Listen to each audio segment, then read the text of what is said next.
সমাজ বিরোধী কোনো ব্যক্তি, দখলবাদ, চাঁদাবাজদের স্থান এই দল বরদাস্ত করে না।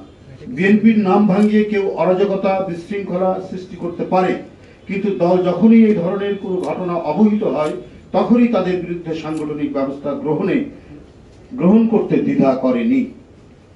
বিএনপি জন্মলগ্ন থেকেই গণতান্ত্রিক সংবিধান ও সুশাসনের জন্য আইনি ও প্রাতিষ্ঠানিক কাঠামো নির্মাণ করার মাধ্যমে ন্যায় বিচার নিশ্চিত করা এবং এর জন্য যখনই আবার সেটা বিপন্ন হয়েছে তখন তার জন্য নিরবচ্ছিন্ন সংগ্রাম করে এসেছে।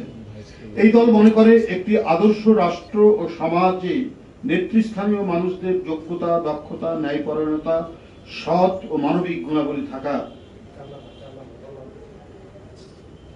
অনেক গুরুত্বপূর্ণ বিষয়। বিএনপি যতবারই ক্ষমতায় এসেছে ততবারই উল্লিখিত বিষয়গুলোকে অগ্রাধিকার দিয়েছে। জাতীয়তাবাদী শক্তির সমবেত ধ্বনি হচ্ছে সুশাসন ও ন্যায় বিচার নিশ্চিত করা। বর্তমান সময়ে নানাবিধ সামাজিক অপরাধের বিভিন্ন মাত্রার প্রকাশ দেখা যাচ্ছে। প্রশাসনিক স্থবিরতার কারণেই মব কালচারের প্রকোপ বৃদ্ধি পাচ্ছে। কালো টাকা এবং গোপন অপতৎপরতার প্রভাবে মব কালচারের নামে সমাজে বিশৃঙ্খলার চেষ্টা চলছে। আবার অন্যদিকে অত্যন্ত পরিকল্পিতভাবে প্রযুক্তি ব্যবহার করে স্বার্থান্বেষী মহল বিএনপির নামে সামাজিক যোগাযোগ মাধ্যমে নানা অপপ্রচার চালাচ্ছে। এই পরিকল্পিত অপপ্রচার, অপতৎপরতা কৃত্রিমভাবে তৈরি সামাজিক অশান্তি ও গণতন্ত্রের পথ চলাকে বাধাগ্রস্ত করা এবং নির্বাচন পেছানোর সুদূর প্রসারী পরিকল্পনা বলে জনগণ মনে করে।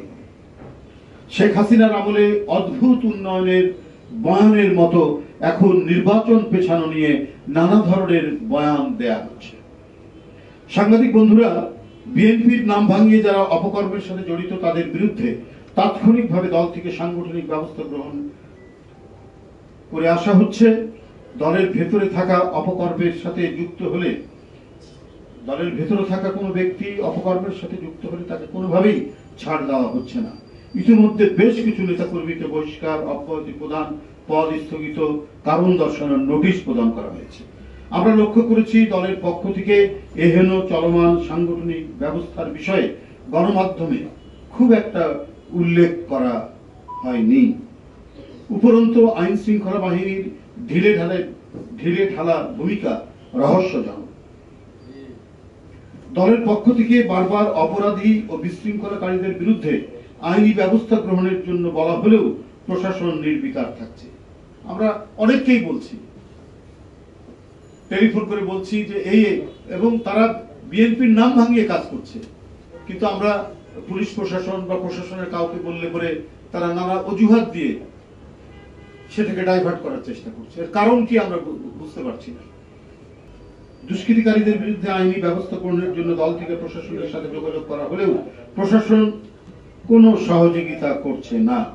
অন্তর্বর্তীকালীন সরকার ক্ষমতাসীন হওয়ার পর থেকে এখন পর্যন্ত পুলিশ প্রশাসন খুব একটা সক্রিয় হয়নি, বরং কোনো কোনো ক্ষেত্রে কেউ কেউ উদ্দেশ্য প্রণোদিতভাবে কল কাঠি নাড়ছেন বলে স্পষ্টত প্রতীয়মান হয়। এরকম পরিস্থিতি চলতে থাকলে সমাজ, সংস্কৃতি, সভ্য আচরণ বিপন্ন হয়ে পড়বে। প্রশাসনিক এই নিষ্ক্রিয়তার কারণে জনগণের এখন জীবন মরণের প্রশ্ন। গণতন্ত্রের স্থায়ী পুনরুজ্জীবন ও ঐতিহাসিক সার্থকতা নির্ভর করছে রাষ্ট্র সমাজে শান্তি ও স্থিতির উপর। আর এক্ষেত্রে দক্ষ প্রশাসন অতীব জরুরি।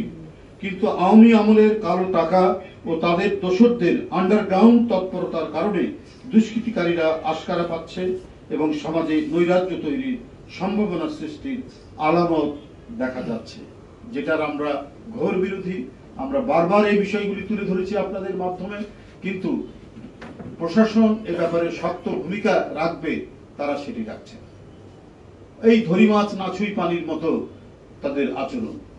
কিন্তু প্রশাসনকে বলার পরেও তাদের তো উদ্দেশ্য, আমরা ওরা বিএনপির নামে করছে, আমরাই বলছি বিএনপির পক্ষ থেকে যে এদেরকে ধরুন। এবং যারা নানা রঙে, নানা কালারে এবং বিভিন্ন জায়গায় আরো বিভিন্ন রাজনৈতিক দলের নেতাদের কথা শোনা যাচ্ছে, তাদেরকে তো একবারেই সম্পূর্ণরূপে ধরা ছোঁয়ার বাইরে। তো তো এটা কি হতে পারে?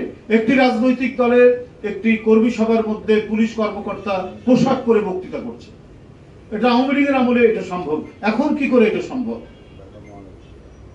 এই ঢাকা মহানগরীতে এই ঘটনা ঘটেছে। এটা হতে পারে? একটা পুলিশ অফিসার, একজন প্রশাসনিক কর্মকর্তা, সে ছাত্র জীবনে যে কোনো ছাত্র সংগঠন করতে পারে, তার রাজনৈতিক আদর্শ থাকতে পারে, কিন্তু তার কর্তব্য বাস্তবায়নের সময় সে কখনোই তার রাজনৈতিক ইচ্ছা এবং আদর্শের কথা প্রতিফলন করবে না।